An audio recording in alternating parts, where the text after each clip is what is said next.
Welcome to the podcast where we bring on remarkable people to tell their stories. I'm Paul Gilman. I'm Daniel Lance. And this is Pod So One.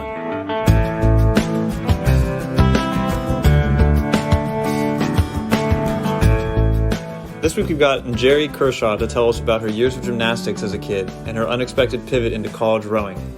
We also hear about the importance of education as a theme in her family, and her thoughts on her interracial marriage and on race in America generally. We are also joined again by Ed Miller for the episode. So here are Njeri and Ed. Njeri Kershaw and Ed Miller, welcome to Pod So One. Thank you. Thank you. And this is going to be the Njeri show, and Ed's coming on as a guest co-host. My sidekick. Yes. Yep. Number 2. Beautiful. Love it. So we were going to talk about your athletic endeavors, but I think we should start with all the ways your name is pronounced and mispronounced. Let's see. So when I was younger and I was in gymnastics, they called me Ninja Jerry. Yep. Njeri, I'm learning all kinds of stuff already. Njeri, Ninjeri. The people are just throwing letters in there that aren't there. Like throwing vowels in between the two consonants because I just can't get the consonants. There are not a lot of words in the English language that have an N than a J. Right. Or even like yes, exactly. So yeah, they couldn't get it. Somebody suggested that I put a hyphen between the N and the J to help people out. So I was like, I'm good. I'll just That's weird. I'll just I know that whatever. there's like a Korean thing where people who have difficult to pronounce names just come up with a random American name Like Bob. Sam. Yeah. Did you ever think about doing that? So, no, but people so my rowing coach, very first day of rowing, we're all standing out there at like 5-something in the morning, and he's going through the roster, and he gets to my name, and he goes, "Yeah, no, NJ."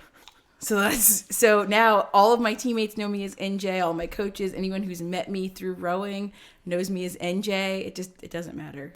Do you like it? It's grown on me. That's good. So, Does anybody call you Jerry? my family and Paul. Yes. I love the Paul part there.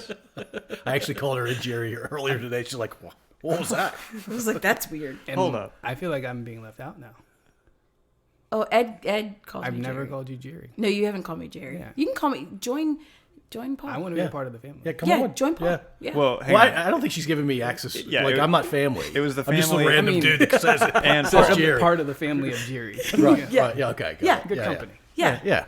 It's perfect. So say your name for us. In Jerry. Did Daniel say it correctly when he introed? I think so. Yeah, he was close enough, I guess. Yeah, I studied linguistics, so I hope so. Tell us about rowing. Let's talk about it. So rowing is at UMass was like mostly walk-ons, and they position themselves very well. So at UMass, on one side is the dorms, and then on the complete opposite side of campus is the place where you buy all your books. So I walked all the way over, bought all my books, which were really heavy. And as I'm walking back, in the middle is this table for women's rowing. And I was like, I did gymnastics all through elementary school, high school. And I was like, we'll see. So I really You had no exposure prior to college. I did not know what rowing was. I Wow, had zero okay. exposure. So, but they had a table that I could put all of the heavy freshman gen ed books on while I pretended to care what they had to say. So I put the books down, and then as they're talking, I'm like, that seems kind of cool. Like everything's done. All of my workouts are done by 8 a.m. I could do that, most likely. So I was like, I'll check it out and see. I feel bad now that I used you as like a stopping point, and I didn't really care. So I went, and then I also can't swim. Still can't. At what really point did you swim. realize rowing was in water? The first meeting, I realized rowing was on the water, and you don't row with a life jacket on. So, you just row. So my coach called me a shallow water swimmer because every year you have to go through like a tread water test. And he was like, just stand in the shallow end. He was like, perfect. You passed the test. You're just the shallow water swimmer. That doesn't sound like it should be allowed. It seems unsafe. Well, the oar is also a flotation device. And so everyone in my boat also knew that I can't swim. So I was the first one to be saved if we ever tipped, which we never did, but Never tipped. never tipped. Close a few times, but we never tipped. The boat's constructed in a way where it shouldn't tip often, but it can happen. It can happen, and especially the smaller you get. So if you're in like a single or a double pair, it can tip. Easy. Did you do singles, pairs, quads? I did not do singles. I did pairs, and I did quad, and I did 8. By the way, I said quad. I was guessing that's what it was called. And were you ever one of those people in the front of the boat that turns around and yells at everybody else? No. I was the people they yelled at. All I had to do was focus on rowing as hard and as fast as I could. I couldn't think of like motivational things to say in the moment. In fours, so for rowing, there's sweep rowing, which you have 1 oar, and then scull, which you have 2 oars. So in scull, there's not somebody who the coxswain, there's not somebody who yells. So the person in the 2 seat has to be the one to yell, and the person in the 4 seat, which is the front of the boat, has to steer with their foot. It's really weird. You steer from the front? You steer from the front, and then the person in the bow has to keep turning around and looking to make sure we're not actually going to hit anything, and they'll yell out to the person in the front to like steer whichever way it goes. Man, so all of my boating intuition tells me that you should steer from the back. Where most boats are steered. Right. Yeah. Right. But rowing is different because you have the bow and the stern. The bow and the stern are opposite, I think. Mm-hmm. The bow is in the front. Yeah, no. In rowing, the bow's in the back. What? Are you coming from this place of like sailboat snobbery or something? No, canoeing. Oh, canoeing. Got Yeah. it. Yeah, no. In rowing, the bow's in the back and the stern's Okay. in the front. Okay.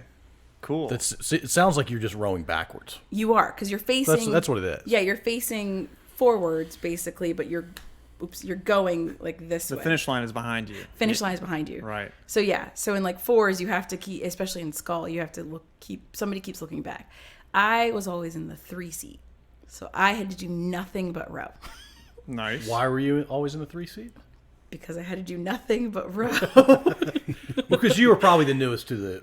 I was to the new, sport. but as you go through, like they don't put the newest people in the scull because it's easier to like catch your oar under the water and get caught.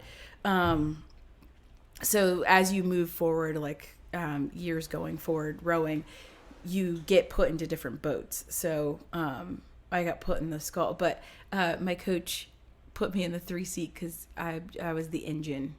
And I would just keep it going. That's an important role. Yeah, so the 2 seat in the scull would yell, and then the 4 would steer. He tried me in the 4 seat to steer one time, and it didn't work out. What happened? Because you have to keep the steering mechanism in the sculling boat is on your foot, so you have to keep your foot straight until you need to steer. And I would forget, so I'd just let it kind of go to the side a little. So we just constantly just slowly go one way. Is this a walking and chewing bubble gum kind of challenge? Yeah, I'm not good at that.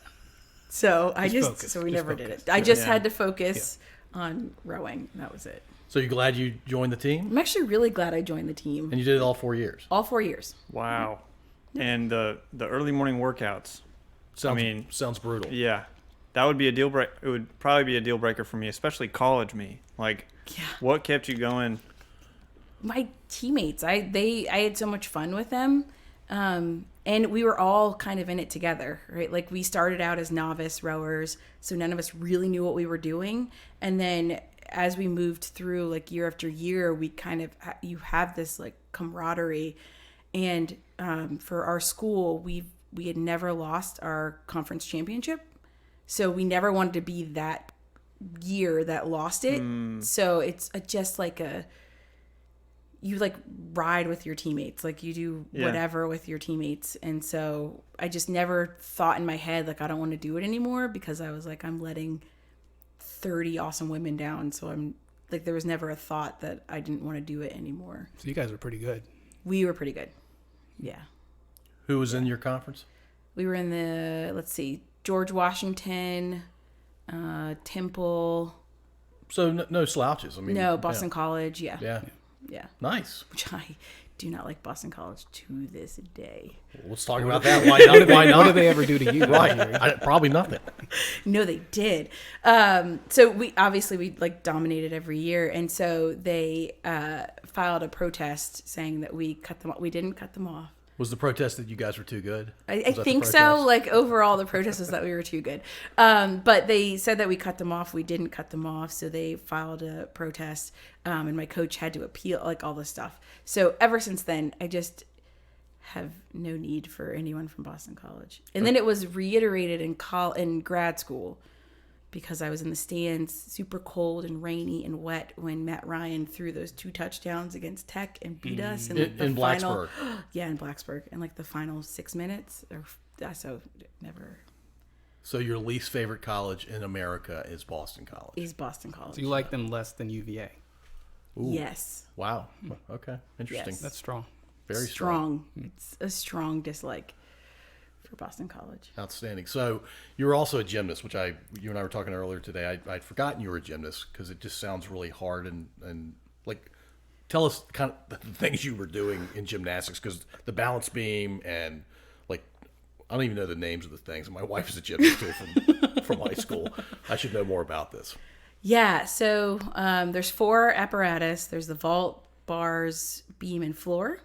I really liked the vault, and my favorite was the vault because I'm a nervous person in life, and the vault, I didn't have to think. Like, it's over in like 5 seconds. You run down, you hit the springboard, you do your move, and then you land, and it's done.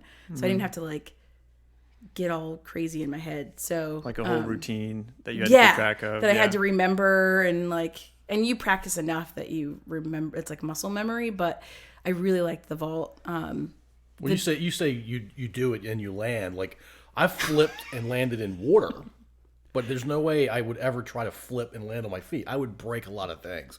So would you tell us the most difficult vault you ever did?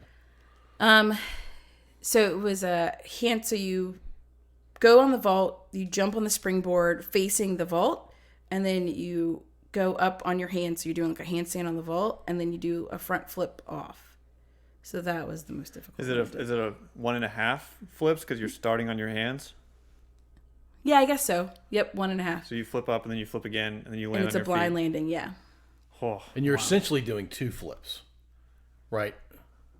Yeah. Yeah. That sounds ridiculous. I never Yeah. thought of it like that. Yeah. That's wild. How'd you get into gymnastics? I had a lot of energy as a child. And so my parents tried to find anything for me. They tried soccer.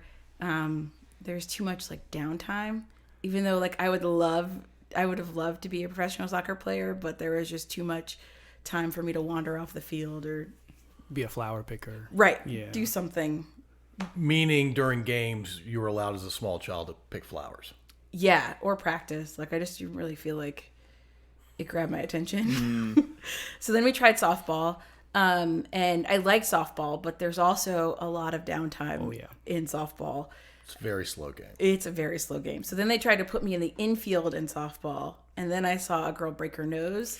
And I was like, oh, we're done. I don't want to do softball anymore. So then I chose gymnastics, which you can break a whole lot more than just a nose. So I got into gymnastics, and then I really liked it. So I just kept with it. I like gymnastics because it's you. Like, you have a team, but it's you, and like you have a sense of accomplishment that like you did something. Like, you did this move, you've fallen like 18 times on this one move, and then you finally do it and you're like, yay. And then you fall another 18 times and then you do it again and you're like, yay. So I like the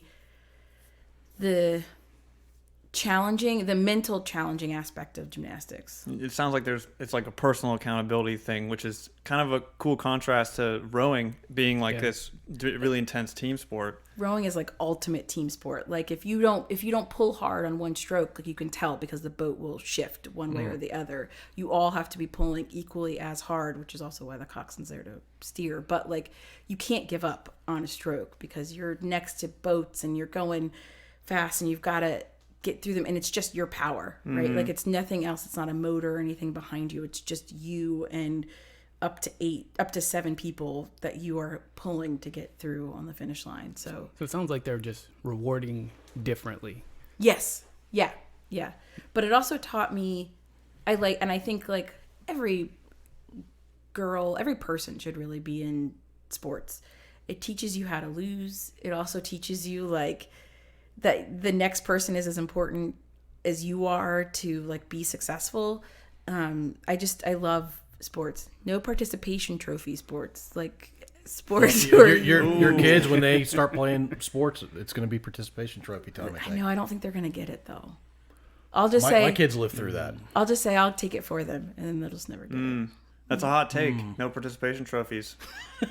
Wow. I feel like that's countercultural right now. It is. It puts her in the minority for sure. Right. Yeah. I meant on that topic. Cheers. That was great. No, but I just don't think like we don't need to know that we did okay enough to get something. Like you need to know that you didn't do well. Like the other, or you did well in the moment, but the other people or other team did better in this moment. So what are you going to do so it doesn't happen again? Not like, oh, well, I got this trophy, so I don't really need to I've seen care. kids get trophies who showed up for 1/3 of the practices, half the games, and still got a trophy. Right, and why are we rewarding that? That's like, crazy. It's not real world at all. No. Yeah, right. Yeah. Once you No. get out into the real world away from your parents, it's not, the world doesn't work that way. No. And that's not how sports should work. Like sports should work to kind of give you this like mental toughness. It's not just the physical ability, it's the mental toughness that like any sport, I'm not saying like gymnastics or rowing or even like the top sports, but like anything is like a mental toughness that you need to survive, like and how you get feedback, right? Like a lot of like sports gives you that feedback because like a coach is yelling at you like you did this wrong, do it better, and you have that feedback. So the ability to accept and receive feedback is key, I think, in what sports teaches you. Yeah, that's really wise. I think that there's like a short-term unpleasantness to losing, to being given harsh feedback, and I think that parents like really want to protect their kids from anything unpleasant, so that their kids can be like happy all the time. But I think your point is great because this actually gives them more strength in the long run and more ability to be self-aware and improve themselves. Right. And be able to take it from like different people, right? Because your coach may or may not look like you or come from the same background as you, but that's not what you're not going to get the same people in work or even in school. So that it teaches you to be able to take feedback from all kinds of people and also to be able to interact with all different kinds of people who have different backgrounds, different everything. You know, my son is going to a karate camp and Nice. he loves it because now he thinks he's fluent in Korean. Just because of the moves. Wait a minute. Wait a second. How does that show up? Give us an example of how that shows up. So he's like, Mama, I can count to 10 in Korean. I'm like, okay. And he just says 1. And he's like, see? And I was like, there's more numbers than just 1. So let's keep going. But but he will correct me because I'll say his uniform, it's a dobak, but I'll say it wrong. And he's like, that's not how you say it, Mama. And I'm like, So he corrects you when the name is wrong. He corrects me when the name is wrong. Okay. Yes. Yeah. But he loves karate. He likes to show off his moves and is very excited about it. But that teaches him discipline too. So it's all about discipline and just getting out there. Yeah. He also has a younger sister that throat kicks him. Also true. Seems a little backwards. So he's got to defend himself. Yeah. Also true. Doesn't sound like she needs karate camp. She is wild. I think she's me when I was little. If what my mom is telling me is true, she's me. So she is kind of no holds barred. If you get in her space, she'll ask nicely, and then she will move you out of her space. So which is why she kicked my son in the throat. And she also hit him. She's bitten him before because he wanted a hug and she said no, and then he tried again and she bit him. So, like, What do you do in that type of scenario? I told him that she said no and you should have listened. And he was like, you're not going to get mad at her? No, man. Like, she's got to learn this when she gets older. Like, she also bit someone in daycare too. Only once, but it was because apparently the kid had backed her into a corner and like wouldn't let her out. Yeah, good for her. So she bit him. Yeah. And I was like, yeah, no, I'm not gonna discipline that. So I haven't disciplined her on a lot of the things that she's done, but because like I want her to know that she can stand up for herself and it's okay. Like I'll take the heat if like a school calls or something and says that she's hit someone because they're in her space. Like good, fine. I'll deal with that, but I'd rather her know that she's strong and powerful now and not put her into a cage or put her into a box that this is how she's supposed to be. I think she already knows that. You brought your kids to work, I don't know, a few months ago, and they're like 3 or 4 adults and then your 2 kids, and she took over the room. She did. I'm like, how old is she again? She did. She wasn't even 2, I don't No, think. she wasn't even 2. And she like tried to play with a light socket and I told her no, and she said bye mama and closed the door so she could then continue to play and I was just not in the room anymore. So yeah. How old is she now? She's a little over 2. Okay, I thought we were talking about like a 7-year-old. No, this is the younger no. sister. Yeah, no. Wow. She sounds like the older sister. I mean, from the behavior, it sounds like your Yes. son is the younger, gentler. Nope. Okay. She may be an older soul, but That she's could be. younger biologically. Yeah. She's pretty intense. Yeah. Yeah. All right, let's go back to rowing real quickly. I'm very curious. Did you do scull, the 2 oars, or more of the 1 oar? Kind of both. So in the fall for rowing, it's a 5K, 5,000 meters. And in the spring, it's a sprint. It's a 2K. I say sprint, but I don't think that's really a sprint. Doesn't feel like a sprint. Not at all. No. But in our minds, it's a sprint because you're doing a 5K. It's all relative. Right, it's all relative. So in the fall, you do more small boats. So in the fall, I did pair with a girl. And you do some 8s too, but in the spring, it's more like 8s and 4s and sometimes quads. But so kind of both. I like the pair because it holds you like super accountable. Like you know exactly what you're doing versus the other person, and you know when somebody takes off, so you can never take off a stroke. So I really like that.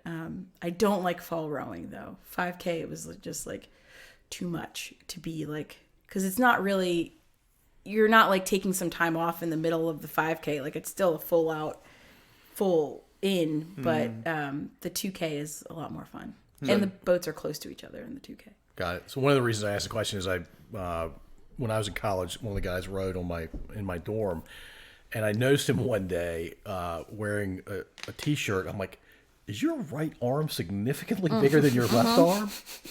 He's like, yeah. And I said, is that because you rowed just with the right oar? He's like, yeah, that's exactly right. Did you have that phenomenon? Yeah. Which arm was bigger? My left arm. Wow, that's crazy. Yeah. Because you so when you row, you kind of go around you make like a C shape basically with your body. So you just kind of tilt naturally. So sometimes I'd be sitting and I just like tilt naturally. And sometimes my head will tilt to the side. And so it's just like a natural thing. But yeah, so one side will be bigger. Yeah. And like your lats will be bigger on one side. And then did you always stay with that side when you're doing 1 oar? So yeah, sometimes my coach would sometimes switch it up, but it's like if you've been on that side for a while, it's weird, right? Yeah, you can do scull, that's fine, but like switching sides, it's like I couldn't like figure out how to like. It's like crossing your arms. I normally cross like this, and doing it the other way, I'm like, yeah, it just like you don't like. I was like, it was just weird. So, but yeah, so I was usually port. I was a port side rower. Port. It's good times. Did that have anything to do with you being left-handed? He never knew. Well, I think maybe he knew I was left-handed. He didn't even but want to like, say her name. That's true too. He also said, "I like you, NJ. You answer to anything." And I was like, "I don't know if that's a compliment or what." Of the backhanded persuasion. Yes, Yeah. yes. He also would say, he also would sing "Short People" by Randy Newman to me all the time. Because, rowers are usually tall. And there's a contingent that we were not as tall, but... You weren't the only short. I wasn't the only, but he would sing it to all of us. He equal opportunity singing of Randy Newman short people song to me. But he was a great coach. He was great. Very cool. What's your high score in any gymnastics event? Probably now I don't know because they changed the scoring all around. It's up to 16 or something crazy. Super confusing. Yeah. But when I was going, it was just the normal 10 and I think a 9.4. It's pretty good. It was pretty good. What event? Floor. Yeah. I was really bad. As I'm doing the skills, I wouldn't breathe. So I would do a whole pass and just not breathe. And then when I'd land, I'd go, and then I'd go again and I'd hold my breath again and then I'd go. Same on beam. I would do a whole pass and then I'd breathe and then I'd do a whole pass and breathe. It's not efficient. It's maybe not the way to go. No. It's like back to the chewing bubblegum and walking at the same time. Yes, that's true. So out of curiosity, how complex were the routines you did on beam? Because it's 4 inches wide? Yeah, That's it's crazy. 4 inches wide. Kind of complex, I guess. Now, thinking about it, I'm I could maybe do that. I don't think I could do that now. But I do jumps on there and some flips, and flip off of the beam. There's definitely scars on my legs from when I just missed the beam and have landed on the beam. And You've done flips when you start on the beam and you land on the beam. yes, That's incredible. yeah. Wow. Yeah, I would never even try it. There's no way I can do that now. Don't ask. Forwards and backwards? Backwards. Forwards always made me nervous on the beam. They're harder, right? Because you can't see the landing. Blind landing, yeah. Oh. If See- your head's back, you can see where you're going. Right, you can spot the beam as you go back. You can spot it when you land. But forwards, you have to be really aware of your body and trust that you've jumped enough to rotate over. But you kind of have to feel when you're in a certain way, you kind of let your legs out and just brace for impact, basically. So you hope that it's I'm very confident, even when I was in really good shape as a 22-year-old, I probably couldn't have just jumped up and landed on the beam without hurting myself. Like a little ballerina kind of. Just your legs literally out. just jump. No, don't not kick them out. Keep the feet where they are. Just jump and see if I can land on the beam and stay there. Yeah. No, it was good. And you work up to being on the beam off the floor.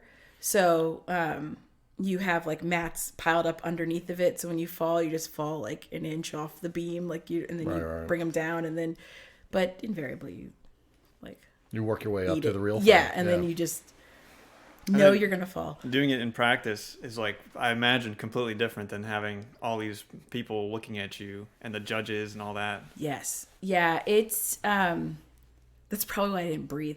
It's So did you breathe in practice then? You know what? No, I don't think I ever breathed because I would always get off the beam. My coach is like, "Why are you breathing so heavy?" You're purple right now. I'm like, I don't know. I don't. She's like, you need to breathe. This is like you running the 400 meter and then you breathe every 100 meters. Yes, That's kind of what you're basically talking about. is what I would do. Yeah, Sounds hard. I think I made it a lot harder than it ever needed to be because I just didn't breathe. I breathed on vault, but I just probably because it's over so quickly. So I just. So while flipping on... No, off the not vault, you flipping. breathe? I'm Okay. breathing while I was running down. Okay. Times. How long did you do gymnastics for? I started in elementary school, so maybe third grade up to when I graduated high school. Oh, all the way through high school. Mm-hmm. Wow. And there was a high school team, or was it not? There was a high school team and a private team, so I did both. Oh, wow. I was on the high school team and the club Was team. it big where you grew up, gymnastics? Yeah. In New Jersey, it was pretty big, but in so I part time in Ohio. I grew up in Ohio, and then we moved to New Jersey, and so it was it wasn't really too big in Ohio, but in New Jersey, it was really big. That sounds right. Did you ever think about doing it in college? I did think about doing it in college, and I actually applied to I only applied to 3 schools, and from undergrad or from high school to undergrad. And one of the schools I was going to do gymnastics in, and then I decided I didn't really want to do gymnastics. I actually decided I wasn't going to do sports at all in college, so that worked out real well. And I picked, of the 3 schools, they all actually had gymnastics, so that's starting why I picked them. And then their programs are really good, so then I went to them for their programs, and then I rode. Nice. Yeah. You could have walked on and probably like flexed on all of them and then been like, nah. I'm out, guys. Yeah. I just wanted to show you guys. Still got it. Yeah. Although I think at that point I probably didn't still have it. I may have. Right after high school? I bet you did. I probably did. Did you just lose interest in it? Yeah, I kind of lost interest in it, and I didn't like how subjective it was. So, like, if you, like, I kind of lost my, like, funness for it, because my coach would be like, oh, this judge, you really have to watch this because that's what she focuses on. So, like, it wasn't about, like, the ability, it was about, like, what she liked or what she didn't like. And I just kind of didn't like that. So for like 2 years after high school, I didn't watch gymnastics on TV. Oh, wow. Yeah, I was just like, I just don't, because I just hated how, like, oh, look, her big toe wasn't pointed, so she's probably going to lose 2/10. And I'm like, why? She just did like a triple flip. Like, shouldn't we be like, that's amazing. Like, who cares? And so, but now I like it again. And I love Simone Biles, who was like, doesn't care. She's a beast. She's the best gymnast to ever live, I think. She is a beast. And to like take time off and be like, oh, I'm just thinking about doing this. And she does this like amazing thing. And they don't give her proper due, because you know, she has 2 moves named after her, but they don't want to give her the right difficulty for it because they don't want other people to do it because it's super difficult. So they have shortchanged her on the difficulty. So there's no point in her even doing her own skills because they were afraid that somebody could seriously injure themselves trying to do it to get the higher difficulty. Because in gymnastics, even if you don't land it, you still get the difficulty for doing it. So they're like, people will just attempt it and they shouldn't attempt it. So she can't get it. That's wild. Yeah, and that's not fair. Like, she worked hard. Other people can. She's a level above. If she's won what, 5 or 6 world championships in a row now. I mean, she just it's crazy. If she can do tricks that nobody else can do without massive risk of injury, she should just win every time. I mean, she does, because she's the best. I do want to call out the fact that you just called the moves tricks. But yes, I'm so glad Ed did that, because usually I'm the guy who does that. Oh no! I feel like I just committed a gaffe there, didn't I? Yeah, not tricks. There's Tricks are for kids. Yes, there's a lot of. I'm sure there's a lot of falling that goes with the amazing routines that we see her do. The amount of work that she puts in, I'm sure, is just astronomical. I think she has a gym next to her house, so basically she just walks over and does her gymnastics and walks back home. Yeah, her descent is from my 2 favorite countries. She's I think American on one side and Belizean on the other. Yeah, she's just like an incredible athlete and person. Yeah, she's a great person. She speaks out, and she's like, look, she's like, I don't know. Somebody asked her how many medals she's won, and she's like, I don't know. You just have to Google me. Like, not like being cocky, just like, I have no idea. I've won so many. Like, you would have to Google that. Like, what's the difference between 62 and 63? Right. Yeah. Like I just have won so many. Like, that's just me.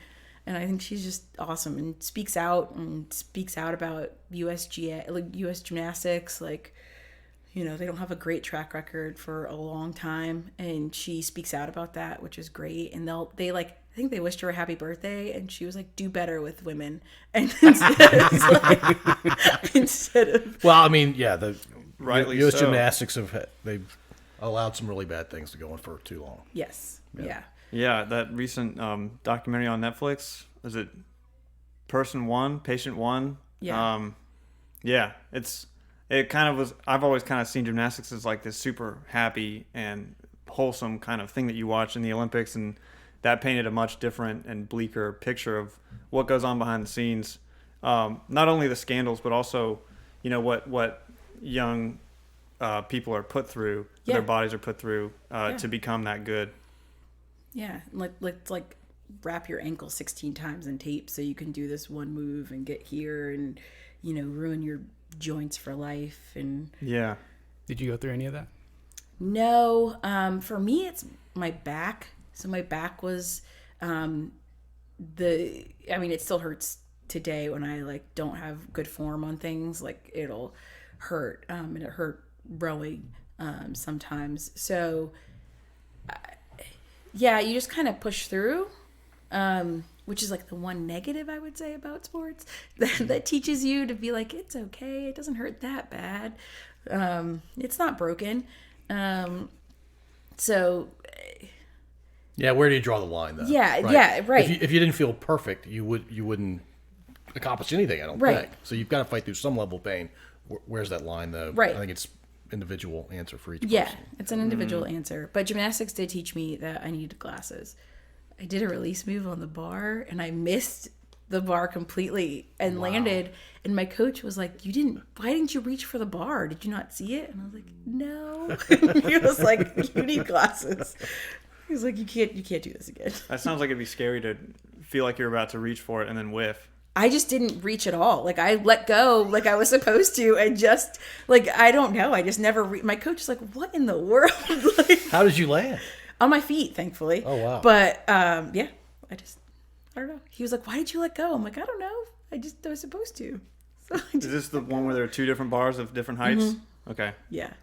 The men's high bar scares me. I can't watch it ever. Like I can never. It just gives me too much anxiety. There's like Cirque du Soleil. oh my gosh, and they like flip all over, and I can't watch it. Well, they have parallel bars and the single high bar, right? The single high bar is the one that I cannot watch. They do some crazy stuff for it. Oh, and then For it's sure. always tense if they catch the bar or not, and then if they don't, they're like all of that momentum like throwing them to the ground. I think we'd miss. I think I have to mention that Ed and Njeri are our first return guests. You were with Chiari. Yep. And we put you in the B chair. I still regret that a little bit. And then Ed was episode 12-ish, I think. And now they're back. And this podcast, I think, and you guys correct me if I'm wrong, led to Jerry's interest in marijuana justice, and you've connected with Chelsea through Ed, and I think you're on the precipice of participating in that nonprofit, which is pretty cool. She is, yeah. We have weekly meetings, and Jerry's involved. Yeah. It's been great. I love it. Yeah. It's great. The podcast has served as a I feel like connecting point. Daniel and I are matchmakers. For justice. For justice, yes. So yeah, while we're on the topic, give us an update on marijuana justice. How's it going? Things are going well. We are getting ready for a special General Assembly session on policing. And so, yeah, just building some momentum around that. We'll have some campaigns around T-shirts and just getting the word out. The connection that we have there, just with everything going on and the spotlight put on police brutality, I mean, that's one of the big things that we're about is just having the equitable legalization, because we do have these marginalized groups, black and brown people, that are being policed more heavily for things like marijuana possession. So that's our connection to that. So just excited about this coming month. It's decriminalized now in the state of Virginia. And, Quote unquote. well, Right, which yeah, is- sure. Yes, No, I get yeah, it. it's in the right place. The law is getting to a better place, Yes. but enforcement is a different question. Absolutely, yeah. Still some penalties in there. So one thing we'll be pushing for is true decriminalization, so that there won't be fines and penalties attached to marijuana possession. It's a smart strategy. It sounds like to kind of use all this energy around police brutality that's happened in the past couple months. And I know that's a big part of what you guys are doing, but also to kind of, I guess, like piggyback on some of that energy and say, hey, like let's also look at marijuana justice, which it is and has been a problem for Absolutely. decades. Yeah. And Jerry, question for you: what made marijuana justice sound any sort of interesting to where you wanted to connect with? So,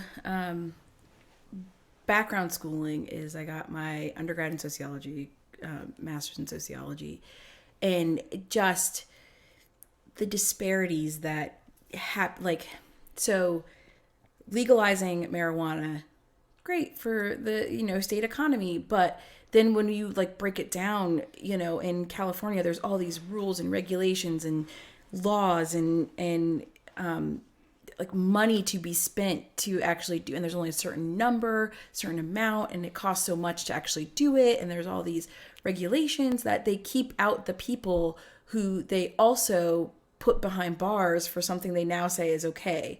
And they just forget about the people that they put behind bars. Once they say it's okay, it's just, they're forgotten about. And I don't think that's right. So it appealed to me from the sociology aspect, but also from like an education aspect of like trying to get people more education on not just how to sell marijuana legally, or that it's how to understand what role marijuana played in the further disparities between blacks and whites. Like it was a tool. It was just yet another tool to keep blacks from achieving what the majority, the majority feel like is theirs. And I really liked Marijuana Justice because they want to legalize, but also they want to legalize it in the right way. Like they don't want to push for legalization just to make it legal. Like they want to have a good plan in place to make sure that when it's legal correctly, and it helps people, mostly people of color, helps them get to a place where they should be all along, and getting those people out of jail who are in jail for stuff that we now don't think is a big deal. And so why are they still there if it's not a big deal anymore? Yeah, it's absurd to think like in Colorado, people can go into dispensaries and like basically smoke pot in public. And then in other states, people are getting put in jail for years or have been. It's kind of just an absurd picture of our country when there's that radical difference. Yeah, and like not even put in jail. The people are put in jail for years if their significant other sold marijuana. Right? Like it's not just because they're associated, so then they can say, oh, they knew about it. So if you know about it, then you can go behind bars as well. So like you lived in the house, yeah. Right. That really? People get charged for just like knowing about it? Yeah. Yeah. For years? So I was in a fraternity in college, and my dad, he's a retired lawyer, and he said, if your knucklehead fraternity brothers have illegal substances and the cops raid your place, all of you could be in trouble. Yeah. And that's the way the law was written in Virginia, and I think a lot of other states, the law is written that way. Yikes. Yeah. That sounds like a great way for a lot of innocent people to get set up for... Because you don't know if your roommate's got...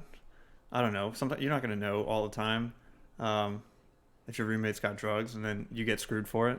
I don't know. I don't like that. Yeah, and then it's your word against somebody else's at that point. Right. Yeah. Like you didn't know, but how do you not know? Your significant other is selling. How do you not know? Where do you think the money came from? And all of that. And then, they get locked up for sometimes the same time or potentially more time than the person who was selling, because they knew, and they put through all these laws that disproportionately affect black and brown people to depress the area and then say, we're going to revitalize the area, or really gentrify the area and get you out so we can make it better again and spruce it up, spruce the city up. And then you displace a whole bunch of people, and what are they supposed to do? So tying all of that back to, I really like that. I really like what Marijuana Justice is doing, because they're looking at all of that. And so often that's missed. Even with like education, like so often that is missed, that like even what we're doing now, like the virtual learning, that just creates such a gap, because people who have to work and can't afford the childcare needed. So my county is saying that if you're K through 3, if you want to do virtual, you have to have an adult learner who has to sign on with the kid, who has to sit there and have different assignments that they have to sign on to. But like that's mandatory. who can do that and work? And if you're a single parent, or even if you are a 2-income household, and who's going to be able to sit there and do that?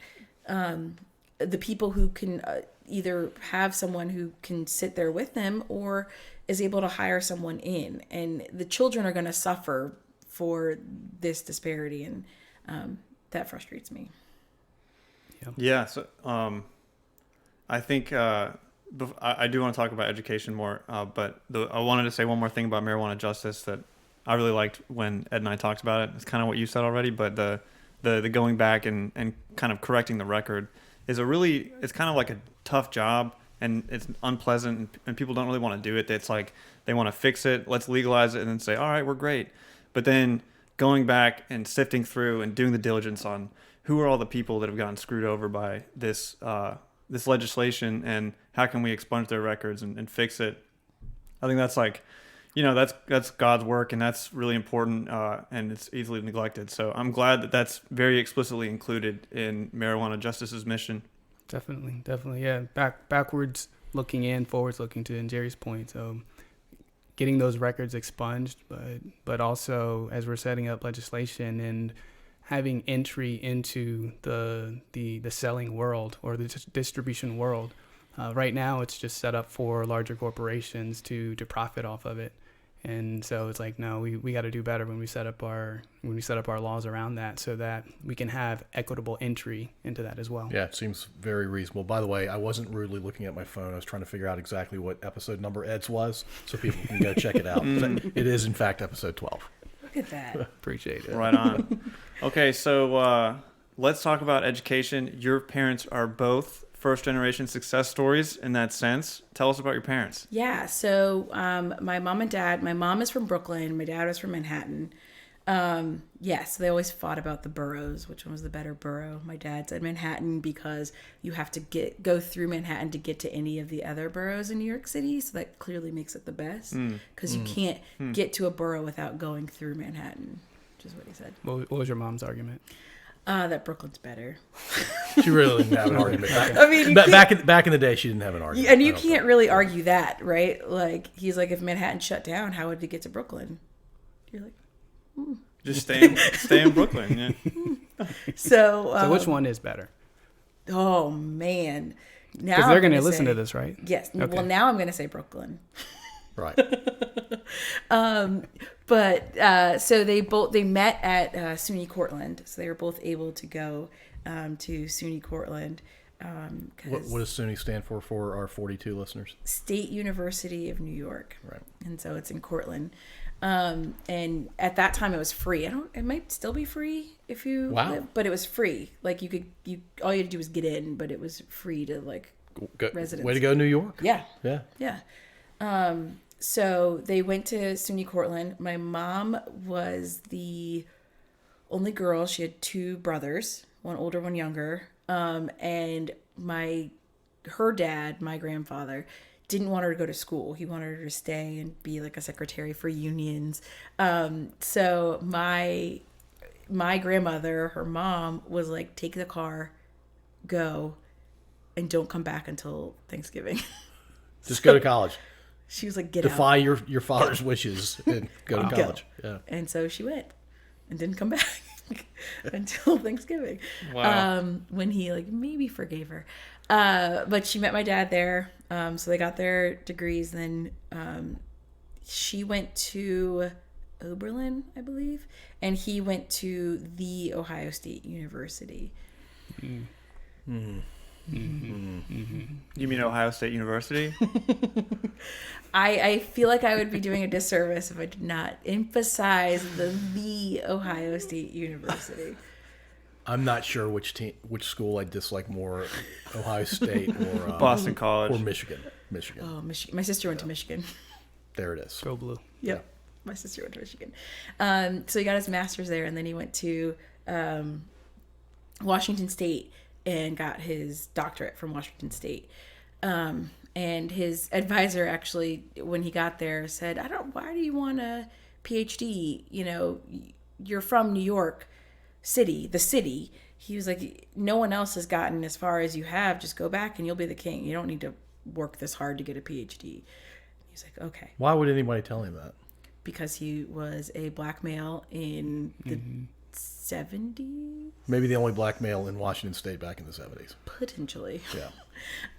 So his advisor also told him that anything he published from his dissertation, that his name went first. The advisor's name went first. Because he could pull that Because bullshit. he could pull it. Yeah. So we just added the E to the episode. Sorry, I just dropped bullshit. No worries. Wait, explain that one more time. His advisor could what? So his advisor said so usually with a dissertation, you write the dissertation. Your advisor just advises how, like, guides. this is great. This is good. Why would you ever add this in there? It's mostly what they say. Just kidding. Hopefully my advisor never hears this. But so they advise. And then when you publish from your dissertation, which is typically you go into academia, you publish from your dissertation, that gives you a leg up on tenure. And so when you publish from your dissertation, you did 95% of the work. My advisor would argue that probably. But you did most of the work, so you get first author, which is like high praise. And then you can put your advisor on there, but some advisors are like, you did it. Like, I was just your editor, basically. Right. Like, you did it. You do it. But his advisor said that he had first billing. Like, he was first author. The advisor was first author? Yes, on anything that he published. That's so douchey. Doesn't make any sense. No. So my dad, in response, never published anything from his dissertation. Not one thing. But he still wrote the dissertation and defended it and got the degree. Got the degree and never published anything. He's like, that's fine. I'll write other stuff. And Nice. never And published. it hurt him. It hurt him. Yeah. Right. He started off farther back than everybody else because, everybody just publishes from their dissertation and they get ahead. So it did hurt him a little, but I mean, the flip side of that is you didn't do anything for this. Yeah. And in fact, I think his advisor lost his first and this isn't like, so it's like a typewriter, right? Is that they were typing on. And his advisor lost he took it whitewater rafting or something and lost the whole thing. So my mom had to type it up again. Because my dad didn't type. My dad was like a one person, one like key, one finger. Like he didn't. He hunts and pecks. Not even, because it's only with one finger. Oh, wow. Like, So he's just one finger. One like, it's finger not pecking. even like two. It's one. And man. one bird, not two. Hunts and pecks. That's great. Where'd you get that from? That's so From my good. childhood. Everybody said it when I was a kid. I don't want to gloss over this. Why would you bring, dissertations on a whitewater rafting trip? because he didn't care. Because the advisor was white and my dad was black, and he didn't care. Like, he just didn't think that my dad belonged there. And so my dad was great and taught me a lot about, like, it doesn't really matter. Like, that's fine. They think what they want to think, but if you have the passion to do it, then you just keep doing it. It doesn't really matter what they say. Mm-hmm. And you, as long as you are strong in whatever you believe, then you go after and you do it. Right. So he was just like, that's fine. And his advisor was like, you have to hang out with your people, like your cohort. And he was like, I have 2 kids at home and I have to work because you guys aren't really giving me anything, but I got in, so I'm going to do this and see it through. So he did. And so yeah, he didn't publish, and he went to the College of Worcester, Ohio, which is like very rural Ohio. We're not big in Ohio yet, so you say whatever you want about Ohio.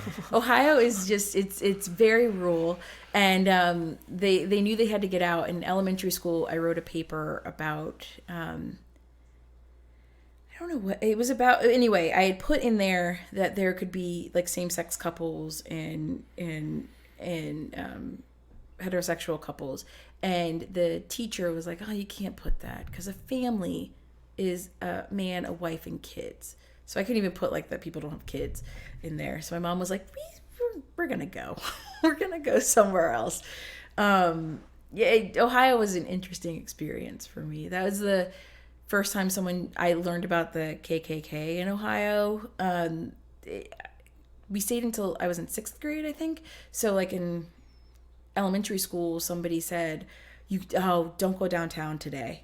And I was like, why not? And they're like, oh, the KKK is marching. Don't go downtown. And I was like, what's that? I had no idea. Like, I had no idea. But a kid my age said, don't go downtown. I like you. Don't go downtown. Right. So that was just an interesting experience. Well, tell a story when your family was in a car accident. Yeah. So we were in a car accident in Ohio. My dad was driving, and you know how they have like yield and people can come on to like kind of a big-ish highway. So the teenage driver didn't yield, just came and clipped the back of our car. So we ended up flipping, going off into a ditch, flipping, and police, ambulance, everything come. And we were super close to a town in Ohio, Lodi. We were super close to Lodi. And they were like, all right, their injuries don't seem too bad. We got to go to the next county over, because we couldn't go to Lodi because Lodi was extremely racist and they wouldn't treat us. What year was this? Oh, Ish. late 80s, probably. So the who decided that? The people in the ambulance The were like, EMT, yeah. Oh, the EMT. EMTs were like, yeah, no, we're going to take you to the next county over. You guys aren't too bad. So if you'd been critically injured, potentially they possibly, or they might have like life flighted us somewhere else if anyone was like critically injured. But it's crazy that that's even a consideration. yeah, Lodi wouldn't have treated us. So, yeah. I was out of high school in the late 80s. I mean, that's not that long ago. No, not that long ago. Yeah. And there are still pockets, I'm sure, in Ohio that are equally I'm sure there's some wonderful people in Ohio as well. I'm sure. My mom lives in Cincinnati Yeah, now, there it so is. there's at least one person in Ohio. Just kidding. Yeah, I'm sure, but yeah, that was an experience for us, and I think kind of at that point, my dad was like, okay, and my mom were both like, okay, we should get out of here. So they went, and my dad got a job at Temple. And my mom got a job at Temple. So they taught at Temple for a while. And then went to Virginia Tech. So they taught at Virginia Tech for a while. Well, me and my sister were both in college. And then went to the University of Cincinnati. So my dad got his PhD at Washington State. My mom got her master's. So. And what did they study? My dad did sociology at Cortland, and then Black Studies at the Ohio State, and then sociology at Washington State. And my mom did.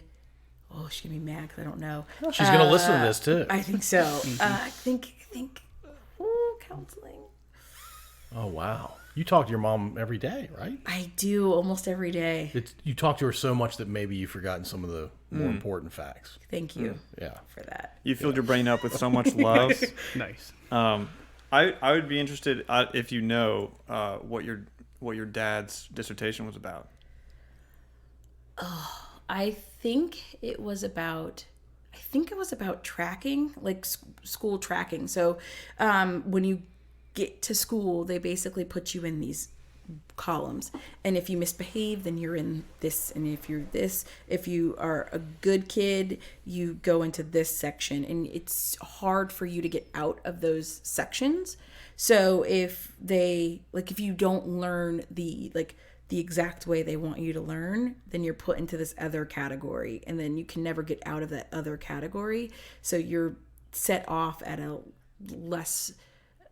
you have more challenges getting through school than you would if they just maybe thought about teaching you in a different way. Which is ironic because a lot of those kids need more attention and different attention. Certainly. Right. Yeah. And a lot of them are super smart, and they just are bored. And that's like a lot of where the hyperactivity, the not paying attention come from. When I was in first grade, we had like a math sheet.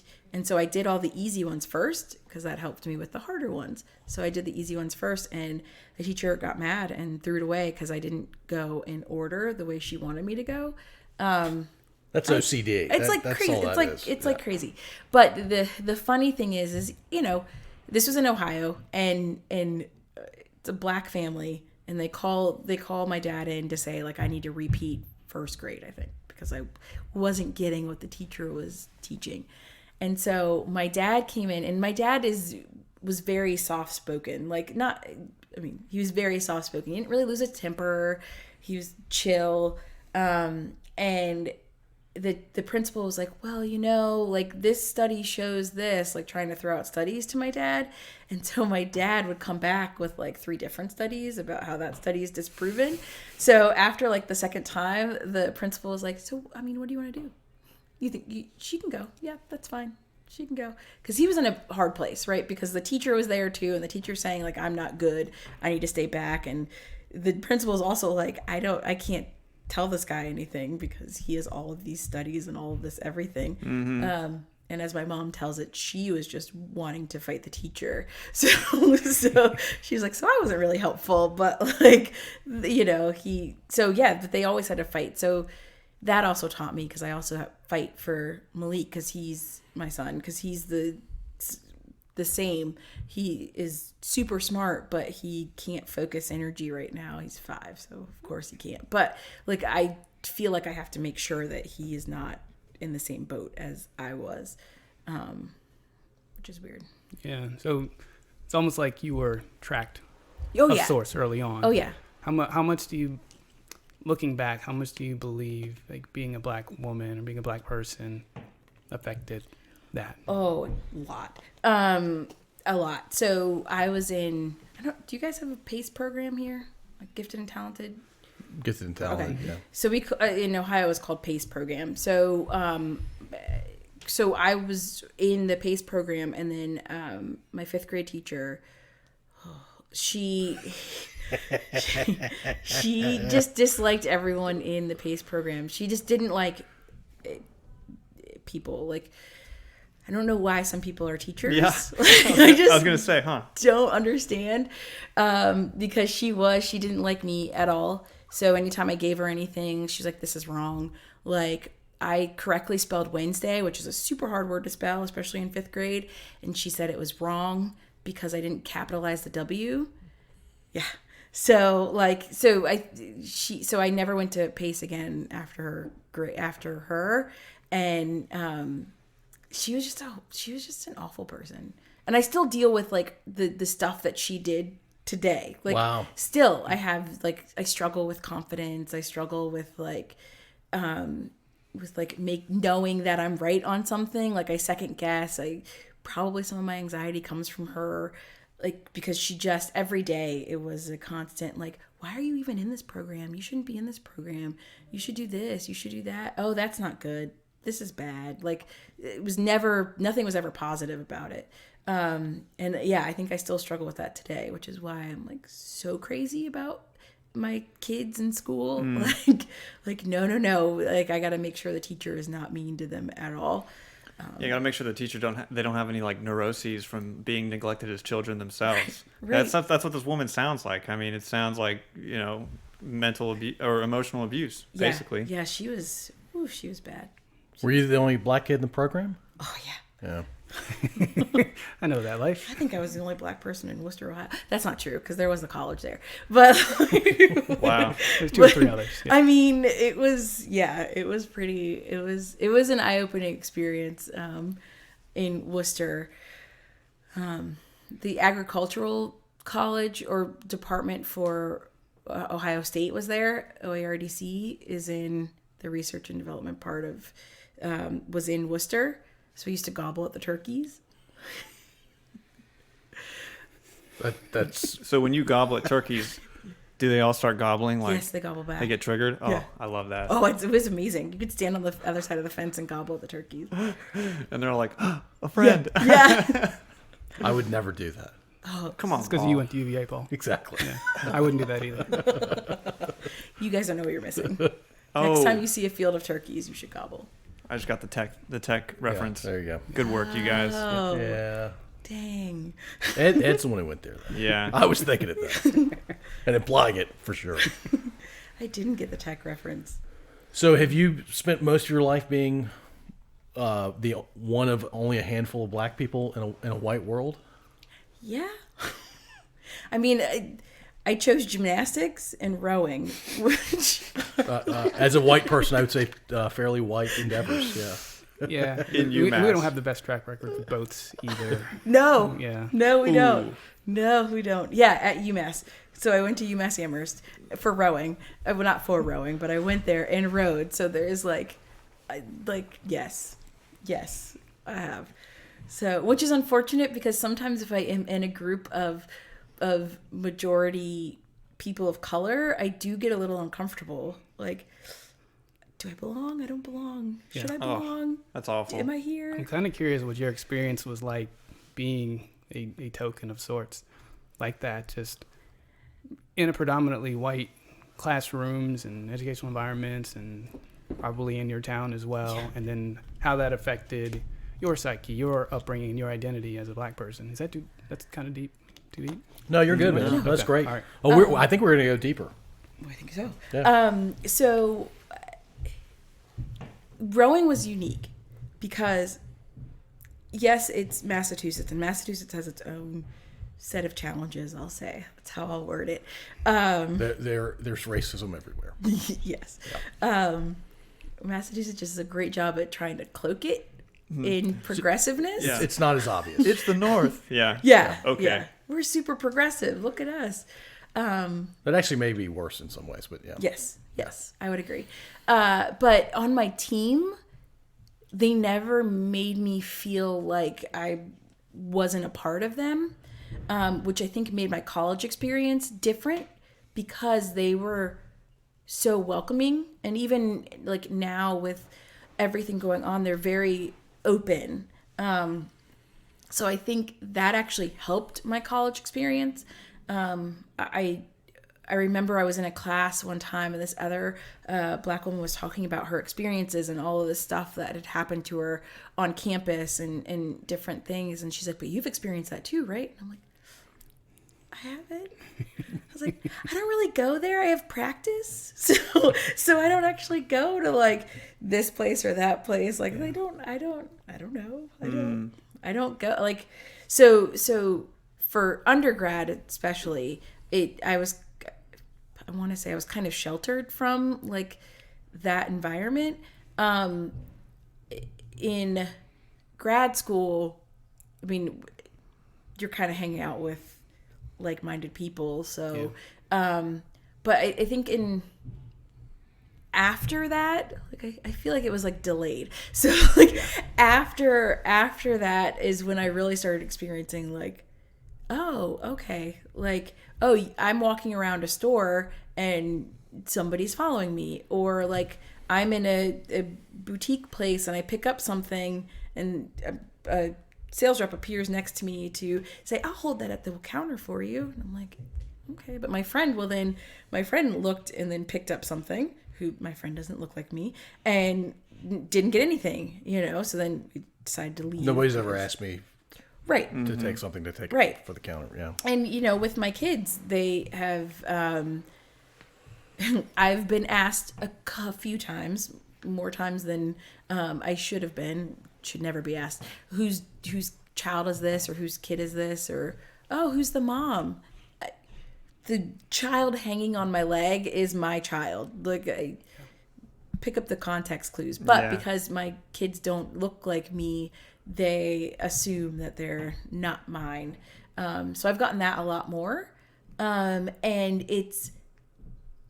at first I just kind of like awkwardly laughed it off because I didn't know what to do.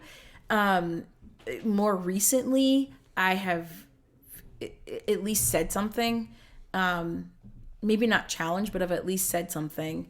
And my neighbor would ask me stuff and I'd respond, honestly, like, no, you should probably never say that to somebody again. Or she was asking about what to say to her kid about what's going on in the environment now. And she's like, he might be too young. And I was like, you're never too young. Mm-mm. I was like, look, I'm going to be honest. If my kid is going to hang out with your kid, I need to know that if something happens, that he's going to do something about it. I'm not saying like fight the person, but go tell. Like he needs to be able to recognize it and say something. And my kid may be able to recognize it, but may not be able to say something. Yeah. So I need to make sure that my kid hangs out with is going to protect him. Like I've said before, like I need to make sure if I'm walking down the street with you and somebody does something that you have my back. Yeah. And I've been very clear about that recently of like, if you don't, then there's no space for you with me because I can't let my kids see that behavior. Yeah. Yeah. I think it may be obvious to our listeners, but I don't think we said it.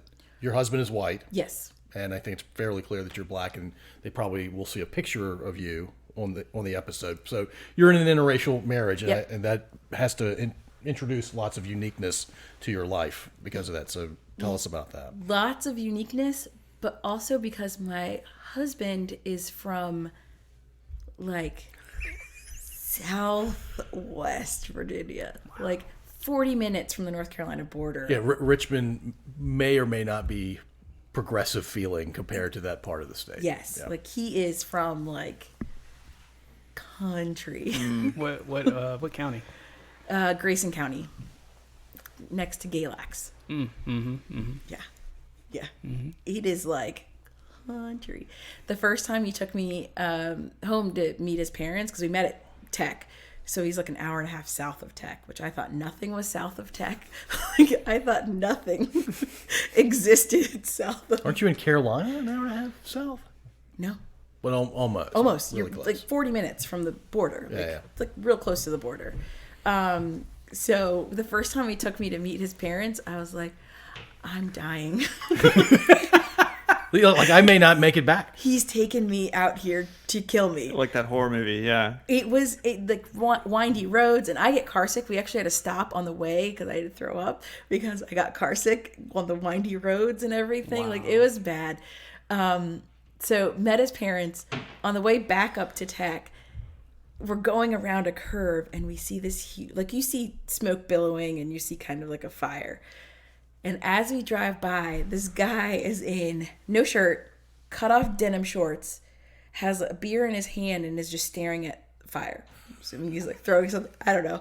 So my husband, then boyfriend, but is like freaking out, like, oh my, what is this guy doing? I don't understand. Who does that? Like freaking out for a good 5 minutes. He's like nonstop, like talking about this. And then he looks at me because I've not said anything. And he goes, why aren't you saying anything? And I was like, I thought that was what happened. Like, I thought that was normal. He's like, that is not normal. I'm like, okay, I don't really believe you, but so coming from that, where, and then dating, and then it has its own set of challenges, right? Because it was terrifying meeting his parents, and then his parents told me that they're the most progressive ones in their family. So like his other family are not as progressive at all, and so it was just like it comes with its own. We had a really good conversation about affirmative action because he came at it as people don't have to work hard and they can get all this stuff given to them. And I came at it from, no, you're starting on the peak. Other people are starting on the ground. They're just trying to get up there so you have an equal shot to be seen, right? It's not, so we had a good conversation, and This is you and your husband. me and my husband. Yeah.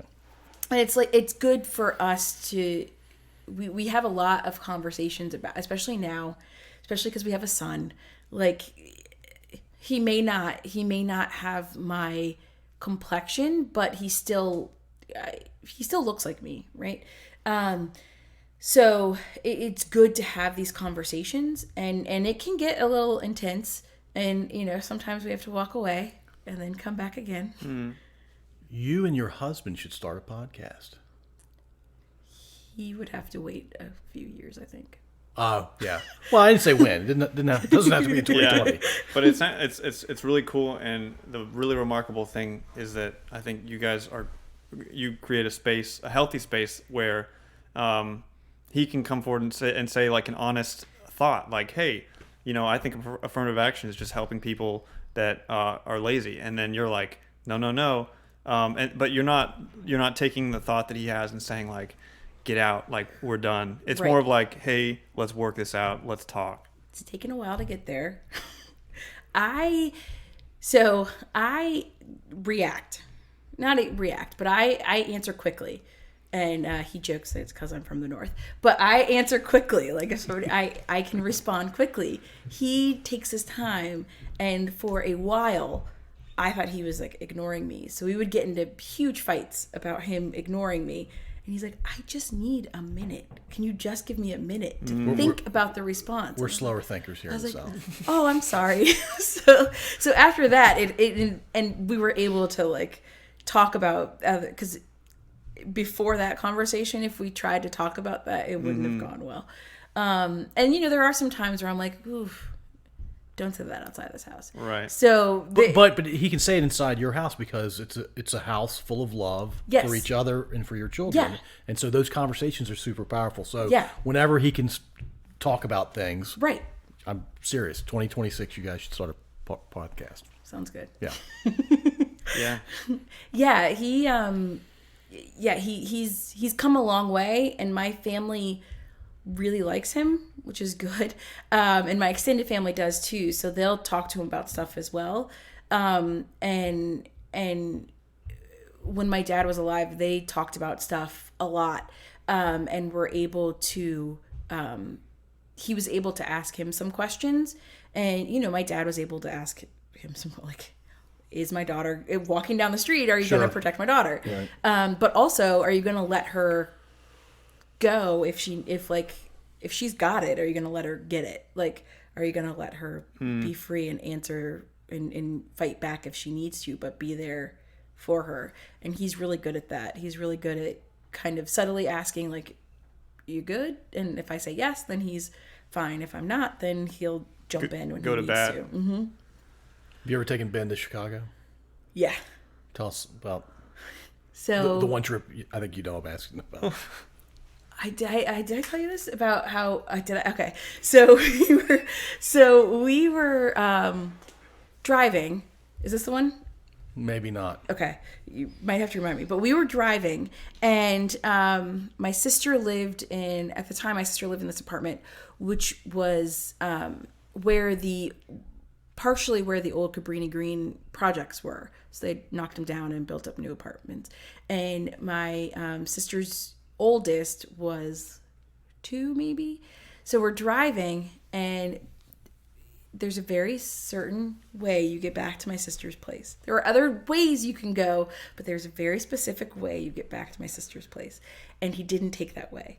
And he went not that way. He went down another street, and he's like, oh, I can just cut over. It's like a grid. I can just cut over. I was like, I don't think that's a good idea. And he's like, no, I can. He's like, I'm driving. I know what I'm doing. And I'm like, I don't think that's a good idea. And he's like, it's right. I can just do this. I'll go down this street and I'll turn. We get on the street. This car is in front of us, and the car starts to slow down. And there are people on the street, on the sidewalk. And then I look behind us, and there's a car coming up behind us. And I was like, this is why I told you not to get on the street. And I truly think that having my sister's kid in the back, like, saved us. Because then the car sped off in front of us. And then I was like, get out of here now. And he left. But, like, the type of disconnect there, like, he didn't understand that, like, you can't just cut over sometimes. Like, there are some streets you don't go down, and that was one of those streets That didn't happen in Grayson County, right? did not happen in Grayson County. Yeah, I was talking about when you guys were on the south side and Ben went with you. Yeah. So my friend from Chicago had his birthday, and he's from Chicago, South Side. And he was like, I want to go to this club. It's my favorite club. We'll go. We'll hang out. I was like, yeah, let's go. So a big group of us go.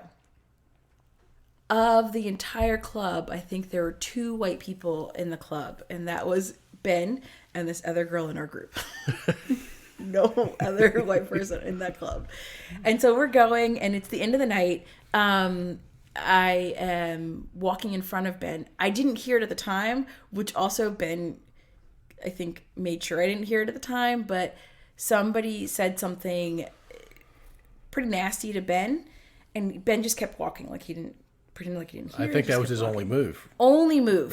Yeah. Only move. So and as we get out to the lobby and meet up with the rest of our group, Ben tells them what the guy said, and I was like, where is he? I'm gonna go back in there. And he's like, and that's why I didn't tell you. It's like, because they're gonna do nothing to you, but I'm gonna die. So, but like it was eye-opening for him.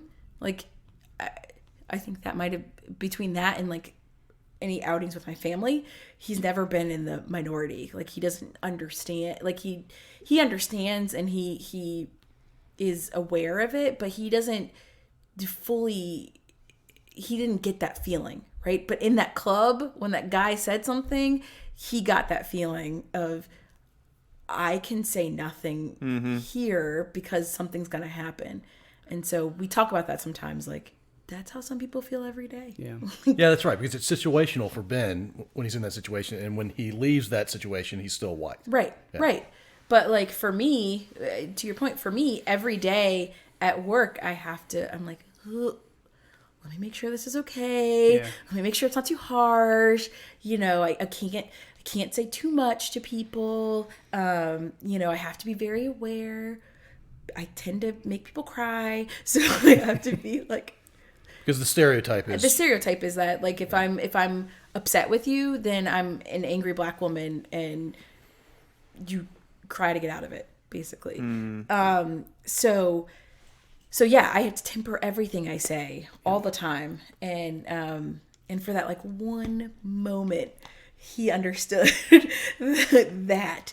But you know, it's good because my kids can see the dynamic, and you know, I do talk about some stuff with my son.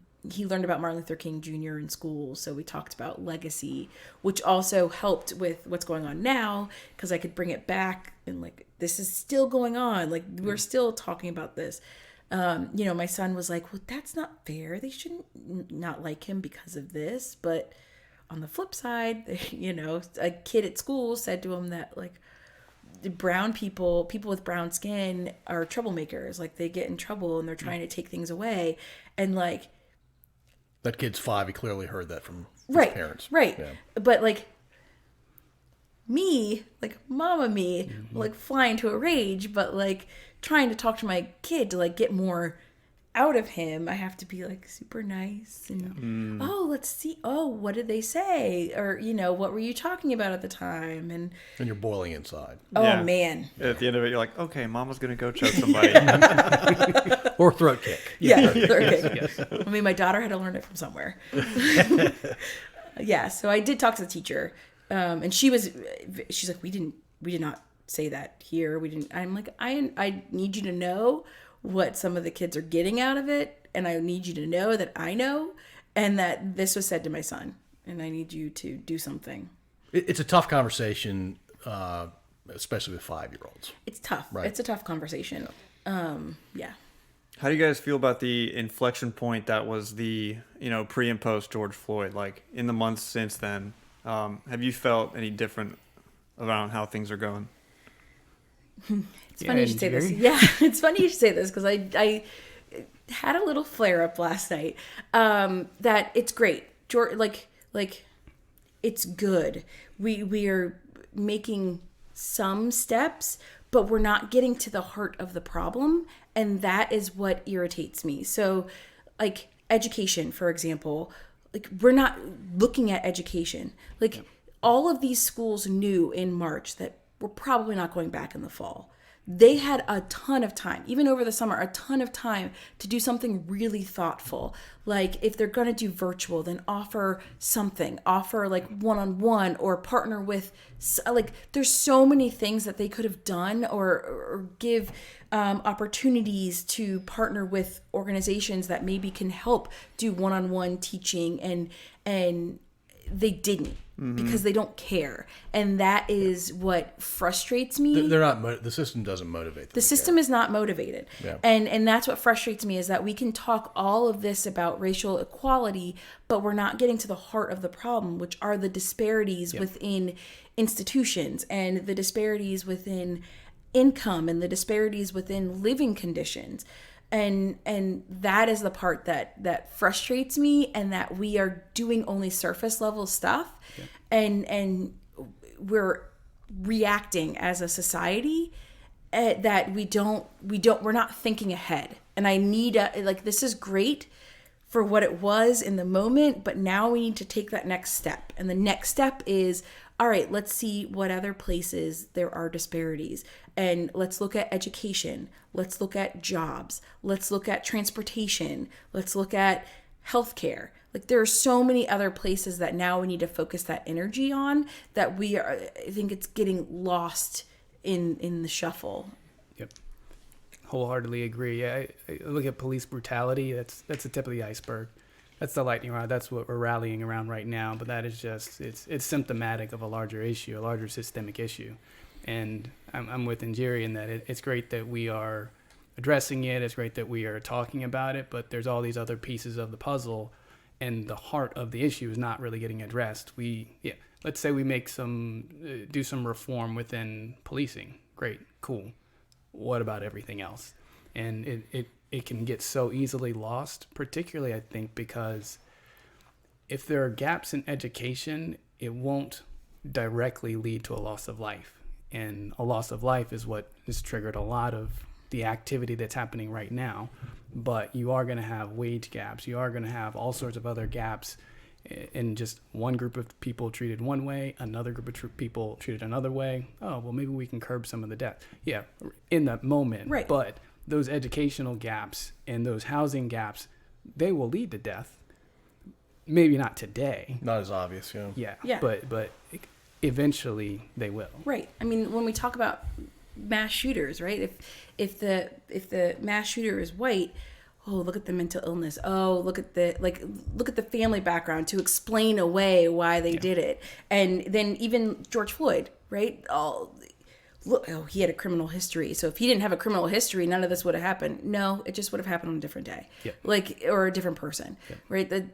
So the way that we describe people, and even with police brutality, they have to learn it from somewhere. They have to, where do they learn that they should judge people of color a certain way and whites and people non-color a different way, right?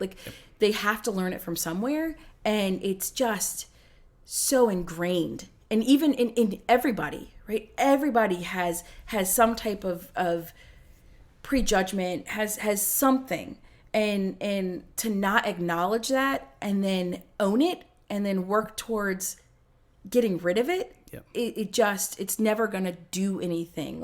Everything that we're doing is not going to get anywhere if we don't understand the base, right? If we don't understand where all of this is coming from and work to correct it. In Chicago, there's a police station that's a mile away from a neighborhood, and it takes them 30 minutes to get there. That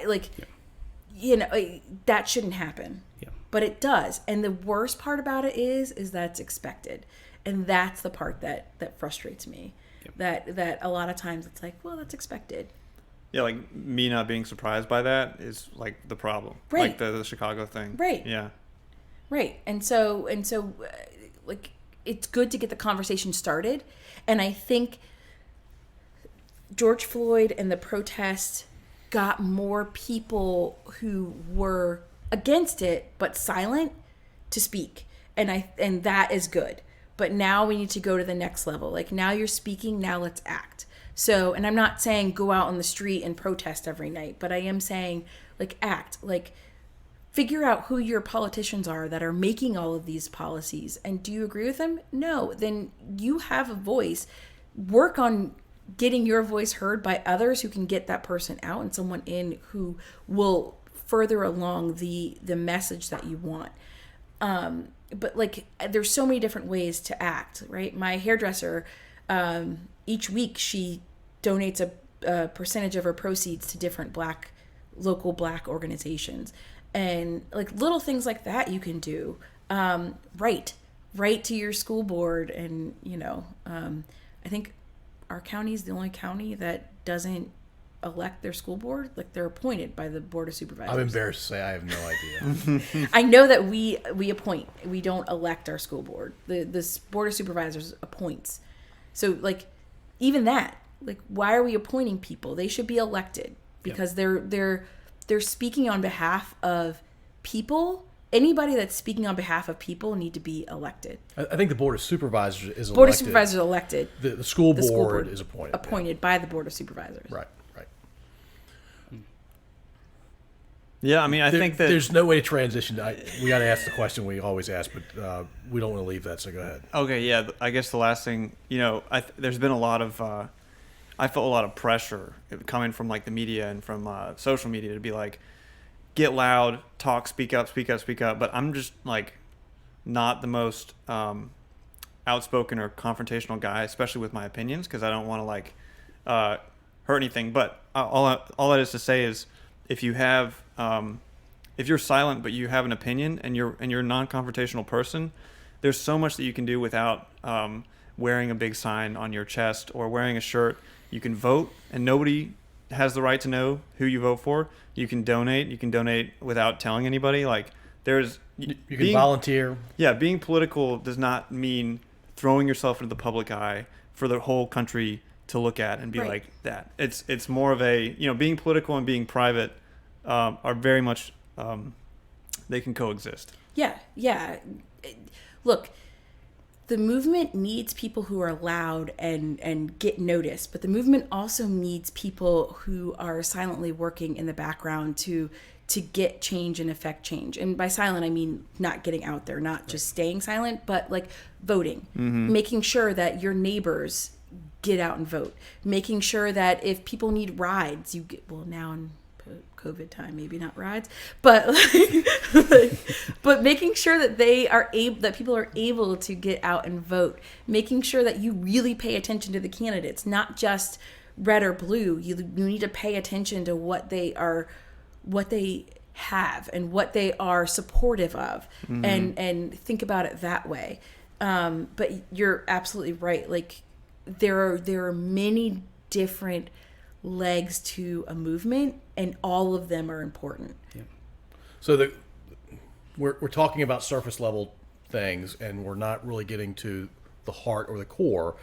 I think our country will, at some point, and I hope it happens in my lifetime, where we get to a core understanding. What's the primary point of emphasis? Is it political? Is it cultural? Is it legal? It just seems like an awfully big question. The answer is yes. All of that. Yeah. But I think it starts with education, right? Like, getting equality in education allows people who, you may have the next Thurgood Marshall in a school, but because they can't get that opportunity, they will never reach the potential that they could have. And so getting that educational equality allows people to become what they want to be, what they can strive to be. It's no longer like, I came from this school, I'm never going to get into EBA, but but I can't but leveling the playing field of education and making it available for everyone allows that opportunity for people who may not have it, or even see themselves as having that opportunity, an opportunity to succeed and thrive and see what they're really made of. So I come from a family of education, but like, I'm big on education is key, and we all need adequate access to good education. I agree 100%. I also come from a family of educators. I was an educator myself. But I mean, think about it. If we truly address education, we will by default address some of the others. And so in order to make education equitable, we're also going to have to address things like housing and access and those types of pieces to the puzzle where we may not directly address them. But if we are truly going to make education equitable, by default, we will have to address those. And in the long run, they will get better because the education is better as well. Yeah, no, I've heard that most of a child's outcomes with regard to school depend on actually their, like, what goes on outside of school, their home life and their community.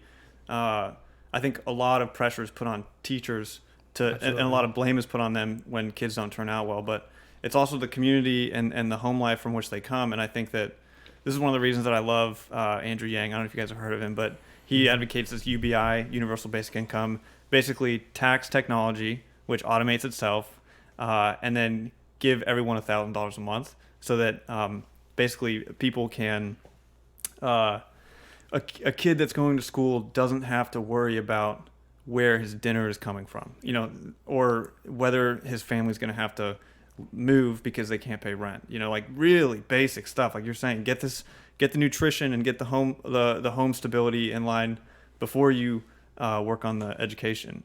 Or I guess those are required prerequisites for the education. Definitely. And I mean, you hit the nail on the head. As an educator, when I was teaching kids, I taught high school. I get the kids for 90 minutes. That 90 minutes in a day is not going to, it's barely a drop in the bucket compared to the rest of their day and where they're going home. And again, having to think about things like, all right, what am I going to eat tonight? If you're sitting there hungry, it's going to be really difficult to understand these mathematical concepts that I'm trying to teach. You're not going to learn it. Not Right. at all. Yep. Yeah. Very powerful conversation, Jerry. I'm glad you joined us tonight. You were a bit nervous coming in, but you did not come across as nervous You tonight. crushed so it. Thank you so much. You did so well. We can't I'm a leave. nervous This person. is a super awkward transition, but we have to ask our standard question. And Hit it. You have another question that you want to ask. Yeah. Too, I think. Yeah, let's squeeze them in. We can do them quick. All right. So comedy. Do you know this question? Vaguely. Comedy or military? Oh, yeah. Okay. I Yeah. do military. Woo. All right. Really? Okay. Yeah. For a little while, I was flirting with joining the Air Force. Oh wow. Okay. That's badass. Why Air Force? I really wanted to fly the planes. You can still fly planes. Well, I mean, Yeah, I was having trouble seeing the microphone, so I don't know if I can fly the planes. You don't have to do it for the military. You can just go Yeah. learn how to fly a Cessna. Yeah. That's very cool. I honestly probably would have picked comedy based on how much I know about you. So that's interesting. And Ed, you were comedy, right? I was. Yeah. Okay. Yeah. Cool. I mean, I like comedy. You enjoy a funny person. I do. Sure. I do. So the question I like to ask, and you guys don't have to answer this one, is what is a habit that you've enacted in your life that you think has made a meaningful difference? I go to Orange Theory What's Fitness. So Orange Theory is? It's like a gym-ish, but it has like Torture? that as well. But it has like 3 different and the reason I chose it is because of rowing. One of the stations they have is a rowing machine, so I can rock a rowing machine. Nice, yeah. And so that always gives me confidence. So it has a rowing machine, a weight floor, and a treadmill, and you do different exercises every day. Like every day is a new exercise. So I go 4 times a week, I think. Really early too, right? Very early, Yeah. Over the year I've lost like 50 plus pounds. Whoa! So Congratulations. Yeah. Nice. Yeah, Even Beast mode. Yeah. through COVID. even through COVID, like it might have gained like a pound. Yeah. through COVID. Well, everything got shut down, so I mean, Yeah, so it got shut down. Last little funny story. Ed and Jerry and I work at the same place, and Jerry comes into the office these days 3 days a week. I'm there 3 or 4 days a week. Ed comes in 3 or 4 days a week. And I was with Jerry when somebody else went into the camera room, and Jerry said, "Are these security cameras taping?" And I'm like, I don't know. Why are you asking? Because I do burpees in the office when I'm here early by myself. I was doing a challenge with my sister and my mom and my sister's friend, and I had to do burpees. So I did them, and then I didn't realize there's a camera right there. So when he said, "Wave, look over," I was like, "Oh man!" It's like, if these are recorded, somebody We still don't know. gonna have a fun time. No, Yeah. we still don't know. somebody's probably enjoying themselves. Yeah. Yeah, Very cool. Well, thanks for joining us tonight. yeah, it was fun. Jerry. Yeah, we're like 10 minutes apart. Yeah, We're not quite neighbors, but we're not that far away. Yeah. Yeah, so it's awesome you came. Yeah. And thanks for joining us as well. Thanks for having me back. Check out episode 12. You're going to be like episode 39, 40, I think. We'll see how that Jerry. ages. Yeah. Yep. Thank you, and Jerry. It was Yeah. so cool. And Ed was fun. coming on.